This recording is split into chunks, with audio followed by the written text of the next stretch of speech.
Hi viewers, வாழைப்பூ வடை எப்படி செய்யலான்னு பார்க்கலாம். அதுக்கு நான் வாழைப்பூவை என்ன செஞ்சுருக்கேன், நல்லா க்ளீன் பண்ணி குட்டியாக கட் பண்ணிவிட்டு அதை நல்லா வேக வச்சு எடுத்துருக்கேன். இந்த வேக வச்சு எடுத்துருக்க வாழைப்பூ கூட வெங்காயம், பச்சை மிளகா, பெருஞ்சீரகம், காயும், உப்பு, கடலை மாவு இதெல்லாம் நான் என்ன செஞ்சுருக்கேன் ஆட் பண்ணி அதை நல்லா மிக்ஸ் பண்ணியிருக்கேன். வடை பதத்துக்கு என்ன செஞ்சுக்கிறேன், நல்லா வடை தட்டி போடுற பதத்துக்கு மிக்ஸ் பண்ணி என்ன செஞ்சுருக்கேன் எடுத்து வச்சுருக்கேன்.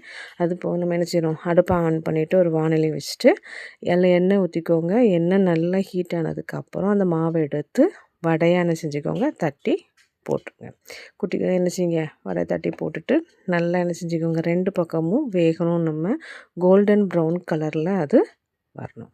அது வரைக்கும் என்ன செஞ்சுக்கோங்க, நல்லா வேக விட்டுக்கோங்க. 2 பக்கமும் மாற்றி மாற்றி என்ன செஞ்சுக்கோங்க, திருப்பி போடுங்க.